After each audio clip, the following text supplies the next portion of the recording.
What is going on, you guys? This is, of course, your pal VM Video Master, and today I just want to wish all of you a happy St. Patrick's Day.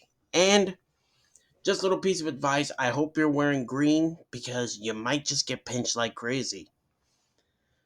I know I'm not wearing green, and I just got pinched by my sister.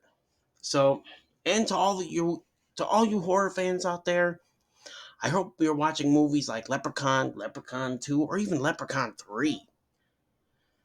Because I just got done watching Leprechaun Returns. And I gotta say, that movie was awesome. So, this is just a bonus recommendation. Check it out. That movie rocks. And also, as a little special treat today, I'm gonna be doing 4 scary St. Patrick's Day stories that'll get you thinking, is St. Patrick's Day a safe day for me? So, at the end of this video, please comment down below what you think. Like this video, share this video with a friend, and of course, subscribe so you don't miss another video ever again. And of course, let's get started. So, you've heard of the leprechauns. I'm sure you have. Little green men, they say, garden pots of gold and playing tricks on the unwary. But what if I told you there's a dark curse that follows them? A curse that once it catches you, there's no escaping. Long ago, in a small village nestled deep in the Irish countryside, there was a man named Connor, known for his greed. It wasn't enough that he lived comfortably. No, he wanted more. Gold, jewels, money, anything that would give him power. One foggy evening, while walking through the woods near his home, Connor stumbled upon a curious sight. There in the mist sat a small, hunched figure with a crooked back, dressed in green. It was a leprechaun, or so the stories he's heard. But not like the stories told. This one was grinning, mischievous, and not the kind of grin that filled people with luck. The leprechaun offered Connor a deal, a tempting one. His pot of gold in exchange for one simple favor. Never speak of this meeting to anyone, or the gold would be cursed. Connor think it was just a silly old myth that some of the old folks in Ireland would speak of. So he agreed without hesitation. The leprechaun's laughter echoed in the trees as he handed over the gold. Connor rushed home, eager to show off his new fortune. But as he walked, the ground beneath him seemed to grow darker. The air thickened with every step. The trees twisted and bent as if they were watching him. That night, Connor slept with the gold beside him, thinking he had outsmarted the leprechaun. But when morning came, the gold was gone. In its place was a small, weathered coin, one that gleamed with an unnatural glow. No matter how much he searched, he could never find the gold again. Days passed, and strange things began to happen. Connor's luck turned against him. His crops failed, his animals died, and his wealth began to dwindle. Desperate, he sought out the leprechaun again, hoping for mercy. But when he reached the spot where they had met, all he found was a single footprint in the mud and the sound of eerie laughter in the distance. Years passed, and the villagers spoke of a strange figure who wandered the woods at night, clothed in rags, his face gaunt and twisted. The figure was never seen during the day, only at night, and always just before the fog rolled in. And that man was Connor, forever cursed by the leprechaun's gold. His soul twisted by greed, trapped in the woods to walk the earth for all eternity. But you know what's the strangest and twisted part of them all? They say if you listen close on a foggy night, you can still hear 'em laughing. And it's the same laugh over and over again.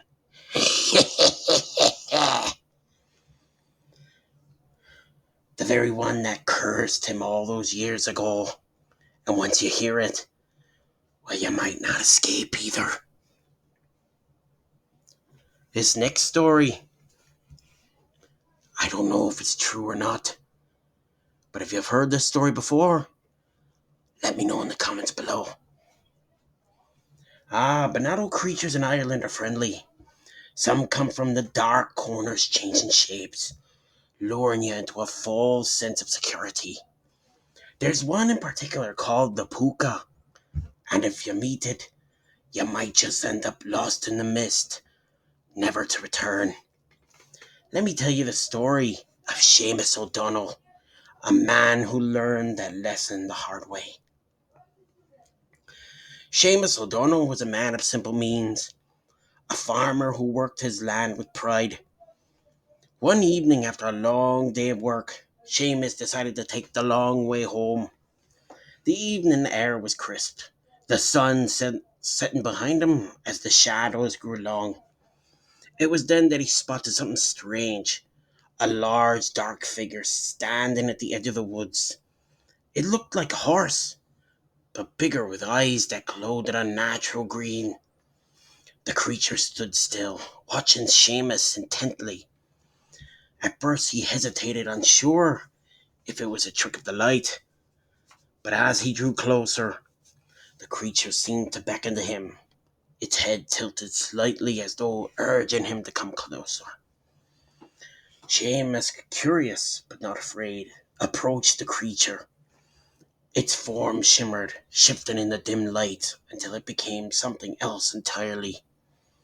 Something much larger, more menacing.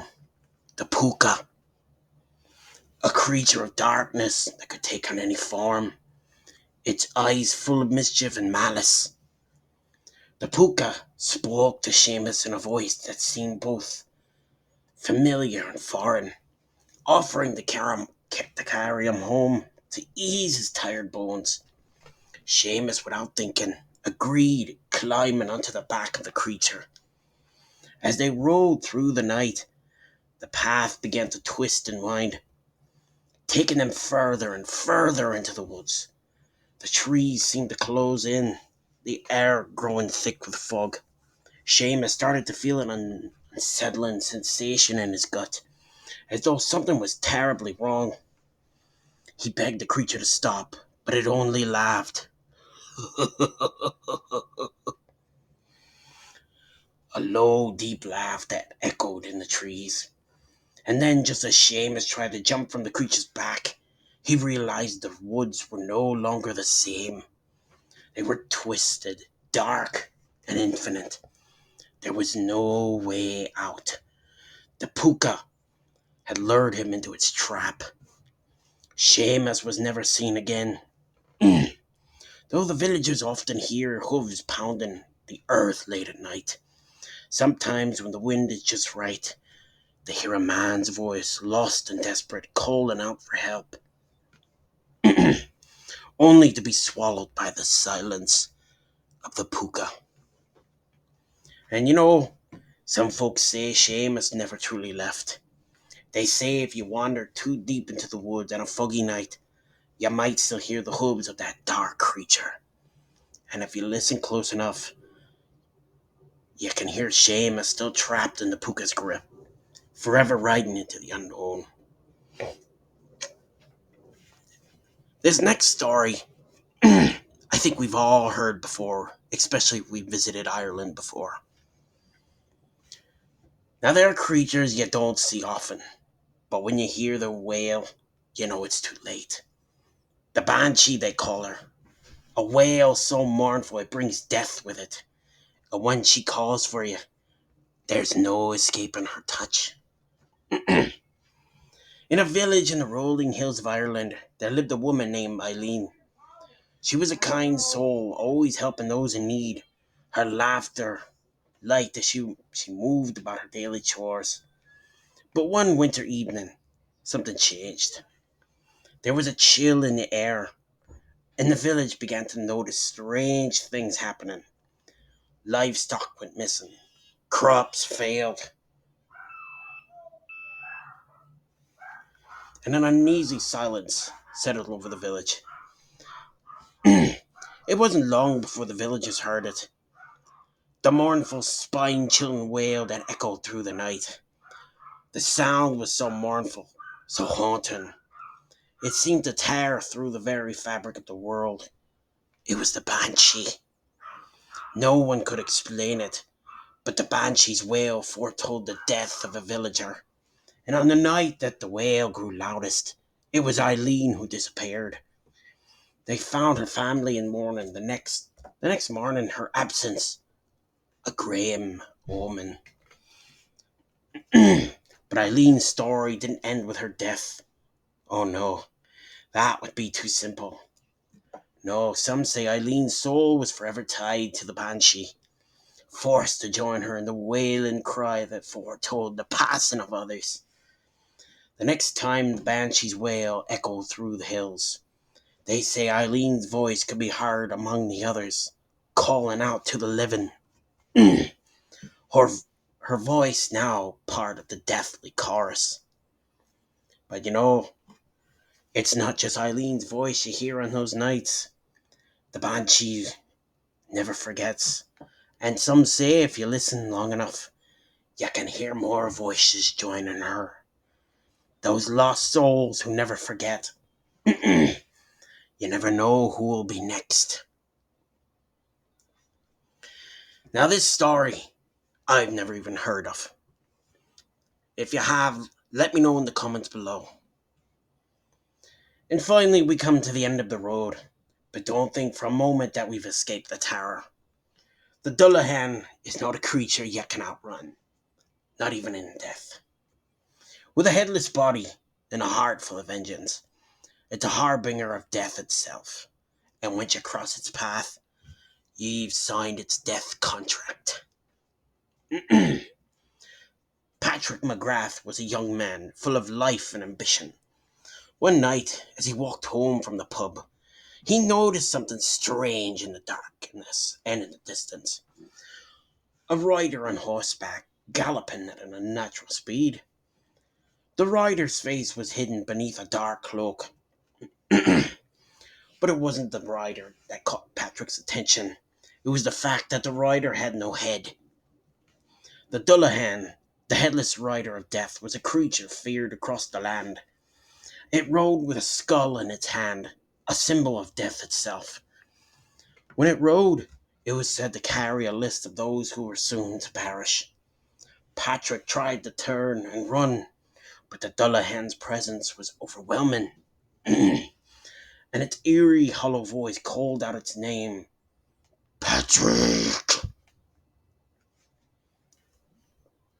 He froze, unable to move.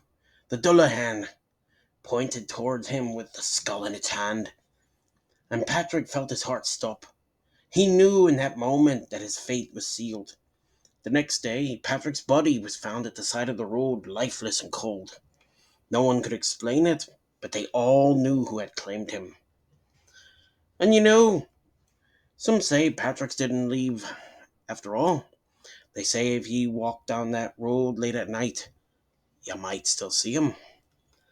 His face twisted in agony, his eyes wide with terror, trapped in the Dullahan's eternal ride. And once you see him, you'll know the Dullahan's next victim.